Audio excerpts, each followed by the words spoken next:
¿Qué tal? ¿Cómo le va? Le doy la bienvenida a otro programa especial Descifrando el Coronavirus. Mire usted, las vacunas contra el nuevo coronavirus, el SARS-CoV-2, han demostrado ser seguras y eficaces a la hora de prevenir la enfermedad o la muerte relacionada con la COVID-19. O sea que las vacunas funcionan, pero ¿nos previene contra la infección? ¿Hay que seguir usando cubreboca o nasobuco después de vacunarse? Eso y más le preguntaremos hoy a la doctora Rosa María Wong, quien es jefa de la Subdivisión de Investigación Clínica de la Facultad de Medicina de la UNAM, la universidad más importante de México y probablemente de América Latina. Usted tiene a su cargo más de 600 académicos en la UNAM, doctora. Impresionante el trabajo y por eso queremos que nos ayude a conocer un poquito más sobre el tema de las vacunas. Tengo entendido que usted está en el comité que decide qué vacunas se implementan en México y cuáles no, ¿cierto? Sea muy bienvenida. Muchas gracias, Aisa. Muchas gracias por la invitación. Sí, estoy en el comité de CONACYT, Comité Técnico Asesor para Innovación y Tecnología en Salud Pública para las vacunas COVID. Las primeras preguntas quisiera que me respondiera verdadero o falso, porque es tanto lo que tengo que preguntarle. Por ejemplo, ¿se puede decir que una vacuna es mejor que otra? ¿Es necesario ese debate? Falso. Todas las vacunas previenen entre un 80 y un 100% contra enfermedad grave y muerte. ¿Es verdadero o falso que las vacunas evitan contagiarse o infectarse por coronavirus? Las vacunas sirven para evitar la enfermedad grave y la muerte, pero existe todavía la posibilidad de poder adquirir el virus, solamente que va a ser asintomático o leve. Entonces sí existe la posibilidad. Hay que recordar que las vacunas tienen una efectividad entre el 65 y el 95%. Eso quiere decir que todavía hay personas que pueden adquirir la enfermedad. Un caso específico, la vacuna de Pfizer, que es la que mayor efectividad tiene, es 95%.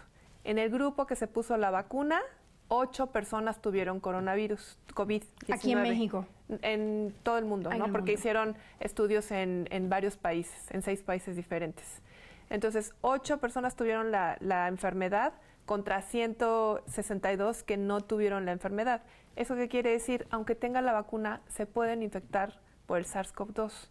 Solamente que van a ser menos las personas que se infecten y va a ser mucho más leve. Puede ser una infección asintomática o una infección leve. ¿Y de qué va a depender que las personas que se hayan vacunado se puedan infectar aún así con la vacuna de SARS-CoV-2? Esto es una cuestión biológica.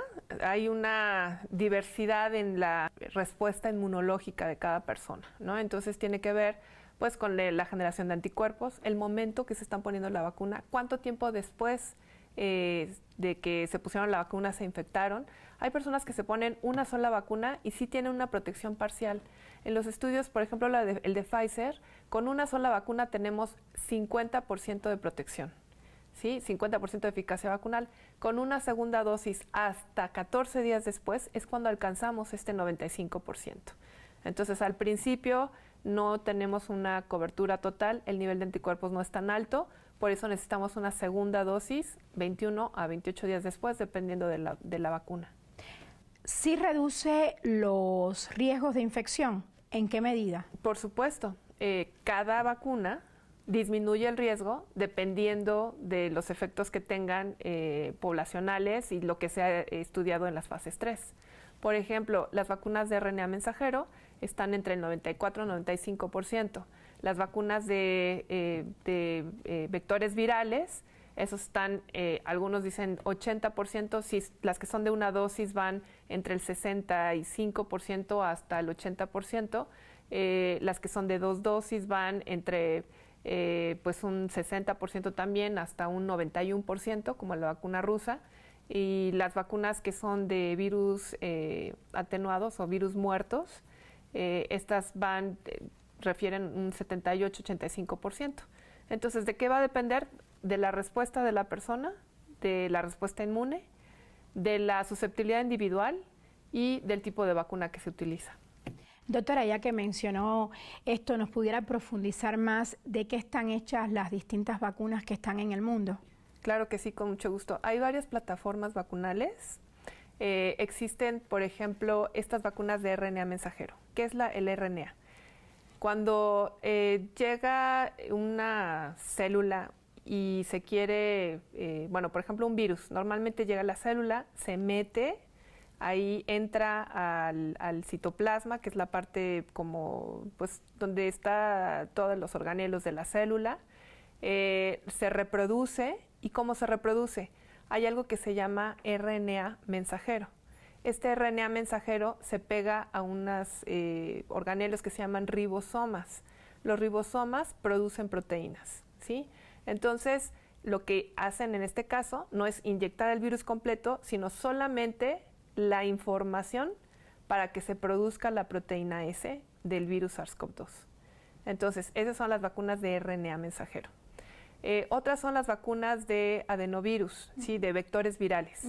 Por lo general se utiliza adenovirus, adenovirus 5 y 26 son los que están utilizando. Por ejemplo, la vacuna rusa utiliza primero adenovirus 26, después adenovirus 5. En el caso de la Janssen es adenovirus 26, en el caso de la CanSino es adenovirus 5. Estos adenovirus les cortan ahí algo para que no se puedan replicar. Entonces, entra a la célula, pero no se puede replicar, por lo tanto, no da enfermedad. Lo único que hace este virus es que llega la información genética también dentro del virus, produce la proteína, bueno, un RNA mensajero, la proteína S, y esa es la que se presenta para que se produzca todos los anticuerpos, la respuesta de células, todo lo que es la protección en contra del SARS-CoV-2.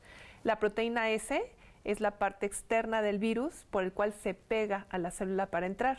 Entonces, si yo tengo un anticuerpo que se le pega a la proteína S, pues la S ya no se puede pegar en ningún lado y entonces ya no entra y ya no produce la infección. Es lo que estamos tratando de hacer con esta producción de proteína S para producir anticuerpos y una respuesta celular.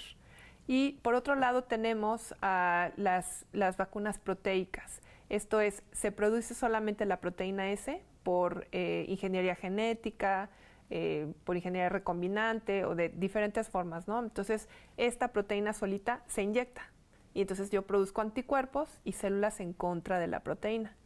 Y también, y por último, es, bueno, el virus completo. Yo produzco mucho virus y este virus lo inactivo.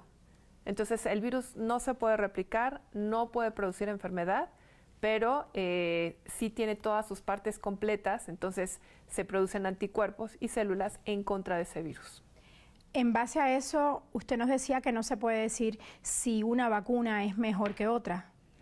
Bueno, tienen diferentes efectividades, tienen diferentes formas de acción, pero también tienen diferentes reacciones adversas. Entonces hay vacunas para personas específicas y pacientes específicos. Las personas que están sanas, bueno, pues ahí sí no hay ningún problema. Pueden ponerse cualquier vacuna. Cualquier vacuna. La mejor vacuna es la que se aplica. Cuando uno se vacuna, ¿es menos probable que transmita a otras personas virus o bacterias? Verdadero. Hay un estudio que se hizo en personas que trabajan en un hospital, que se les aplicó la vacuna y vieron que sí pueden seguir transmitiendo, pero baja a la mitad la probabilidad de infectar a otras personas que viven alrededor. ¿Y qué medidas hay que adoptar antes de vacunarnos? Porque definitivamente hay muchos mitos en torno a que si no puedes tomar alcohol, a que si debes tomar mucha agua, a que si debes tomar ibuprofeno o paracetamol o cualquier aspirina o que si... Hay muchos mitos. Usted aclárenos. Sí, claro. Pues en realidad las recomendaciones son, y eso es nada más para que en el momento de la vacuna no se desmayen o no estén deshidratados o no tengan algún problema, ¿no? En el momento que los pican, porque hay personas que las inyecciones les dan miedo, ¿no? Entonces, más que nada, al que estén pues bien desayunados, que estén bien hidratados y que acudan a su cita de vacunación, eso es todo. Los mitos que hay respecto a después de la vacunación, eso también es algo pues que está circulando por la red y hay por todos lados, ¿no? Que si no pueden tomar alcohol, que si no pueden comer carne de cerdo, que si se tienen que bañar con agua tibia, que si hay muchos mitos alrededor. Lo del alcohol, les voy a platicar los del alcohol. Esto surgió en Rusia, cuando empezaron a poner la vacuna de Sputnik V. Los rusos dieron la recomendación de no tomar, pero eso es porque los rusos son tomadores muy pesados, ¿no? Toman muchísimo vodka, toman muchísimo, punto. Entonces, con niveles muy elevados de alcohol, sí puede ser que se afecte la respuesta inmunológica. Por una copa o dos no pasa absolutamente nada, pero, por ejemplo, los CDC de Atlanta, de los Estados Unidos, ellos sí recomiendan que no se tome durante los 3 primeros días después de la vacunación por una razón.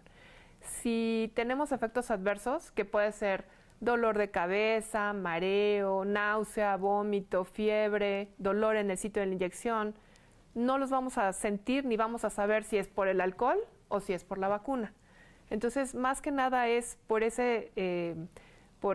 causa que los CDC de Atlanta recomiendan no tomar alcohol en los primeros 72 horas después de la vacunación.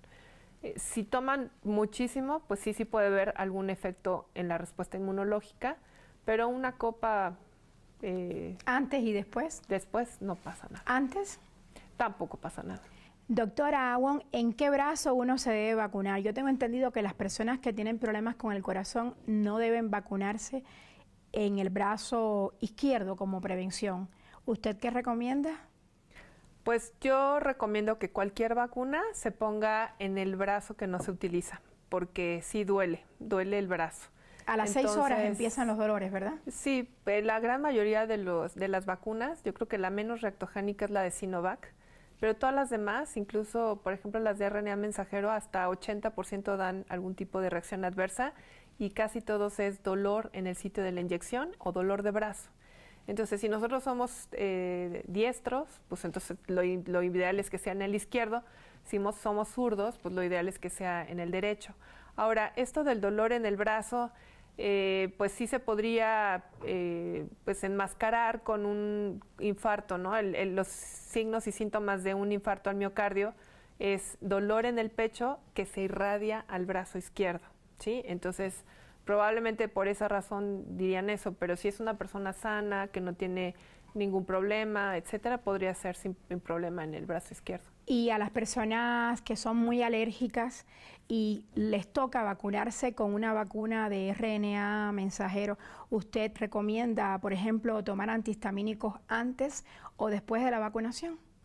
Pues depende qué tipo de alergias, ¿sí? Si tienen alergias al polietilenglicol o el polisorbato, que son lo que da, ya se conoce ahora que son componentes de estas vacunas de RNA. Por ejemplo, si nosotros aplicamos el RNA solito, se degrada luego. Entonces, lo que necesitan es ponerle como una capa de lípidos que está alrededor y eso es lo que se inyecta. Entonces, lo que está alrededor es polietilenglicol y polisorbato. Si cualquiera de estas dos sustancias la persona es alérgica, entonces es mejor que se pongan otra vacuna, definitivamente. Pero si una persona tiene alergias alimentarias, alergias respiratorias, pues ¿a la penicilina, es que no, por ejemplo? A medicamentos, o sea, si nada más le salen ronchas así, pues no hay ninguna contraindicación. Personas que han tenido choque anafiláctico, eso sí. Esos fueron los primeros que presentaron un problema de choque anafiláctico. Personas que ya tenían antecedentes de alergias severas. Personas que han tenido choques anafilácticos deberían de buscar una vacuna. Una vacuna diferente. Diferente con adenovirus o con proteínas, ¿no? Así es. Doctora, una vez que uno consume el fármaco, o sea, se vacuna, ¿debe hidratarse mucho? Pues lo normal, ¿no? No tiene nada que ver, no deshidrata la vacuna, no pasa nada. Realmente hay que seguir la vida normal. Y si le duele el brazo o tiene el cuerpo cortado, si siente calentura, llamar a su médico, pero por lo general recomiendan paracetamol, Paracetamol, ¿cierto? Exactamente. Si hay dolor en el brazo, dolor de cabeza, puede haber fiebre también, lo recomendable es tomar paracetamol. La mayoría de los efectos adversos en 2 o 3 días desaparecen. Con esta aclaración, doctora Awon, le propongo ir a una breve pausa. Ya volvemos con más.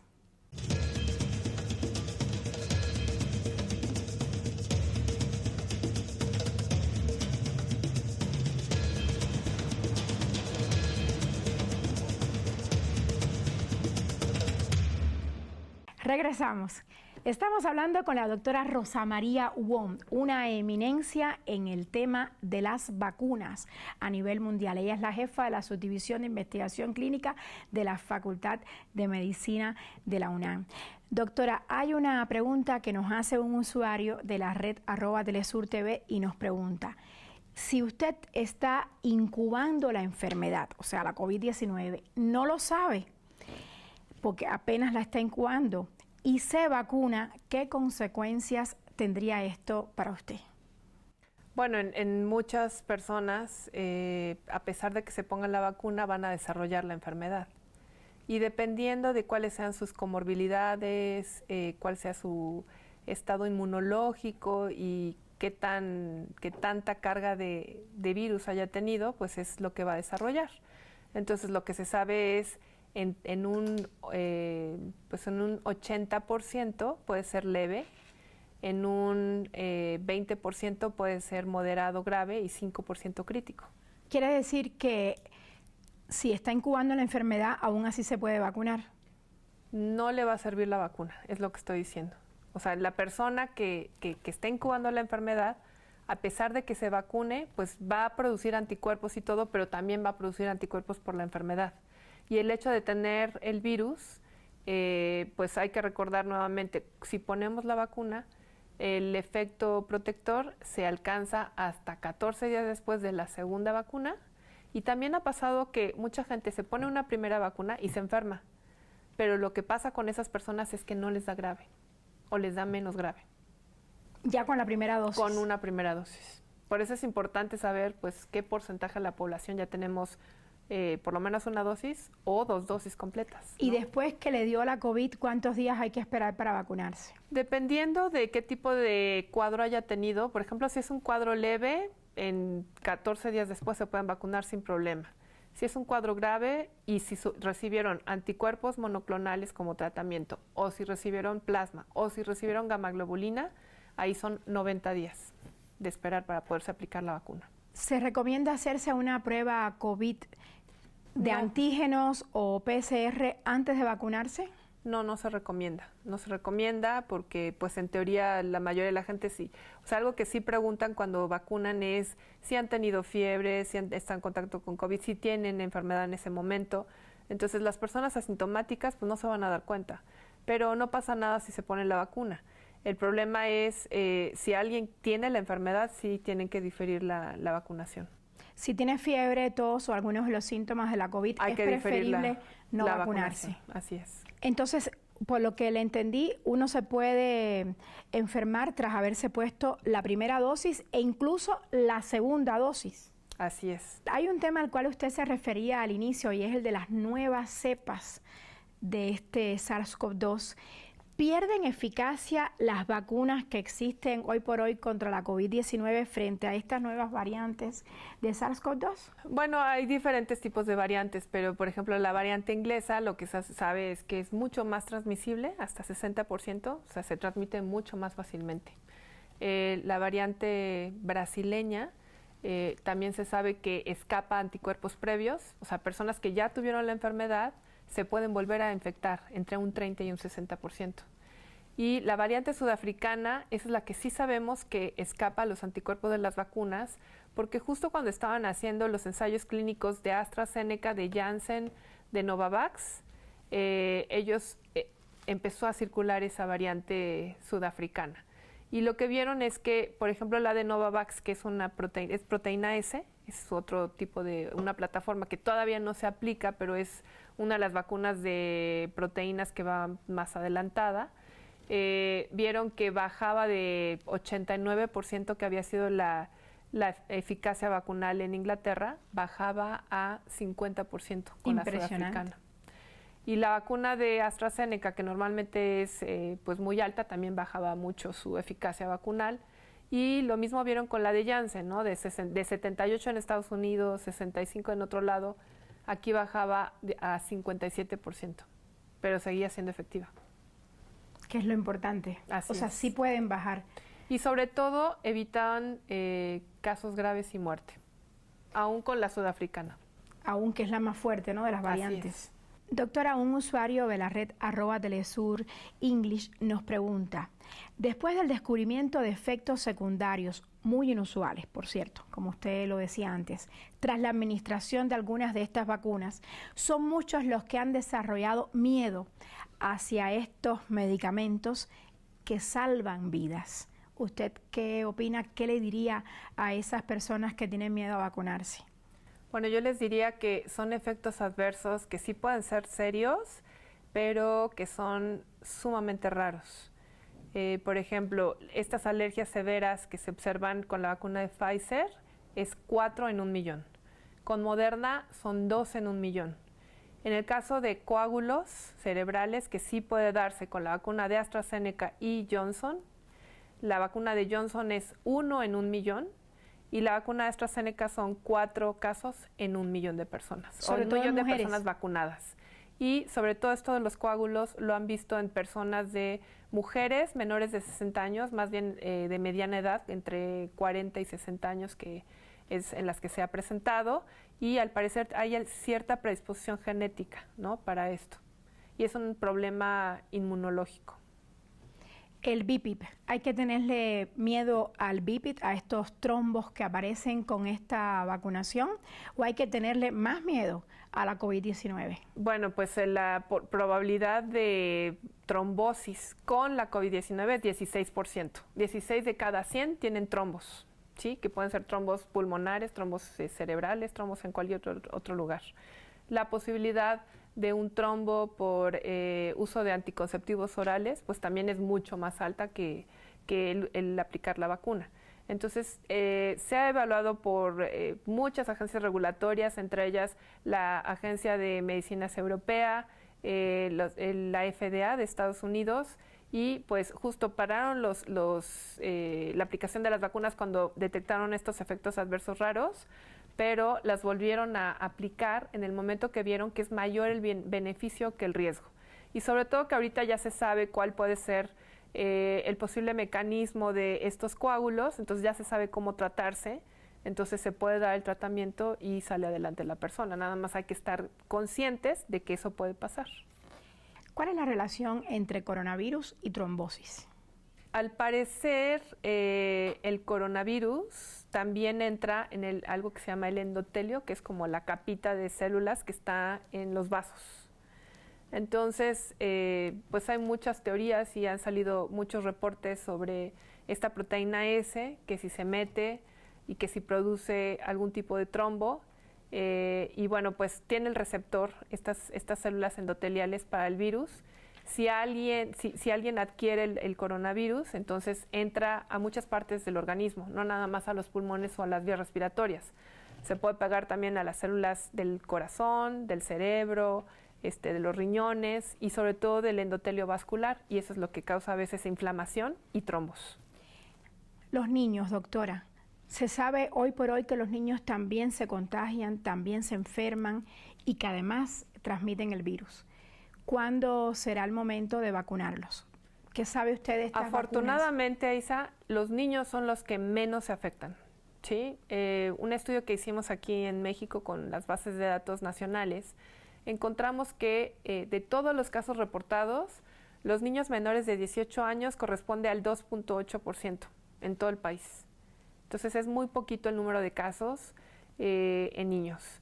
Si a los niños les da un cuadro mucho más leve, porque aparentemente ellos no tienen tantos receptores del virus en los pulmones, entonces no les da tan grave. Todavía no se sabe qué tan eficaces y seguras son en niños menores de 12 años. Se están realizando varios estudios con vacunas de RNA, con adenovirus, con vacunas proteicas.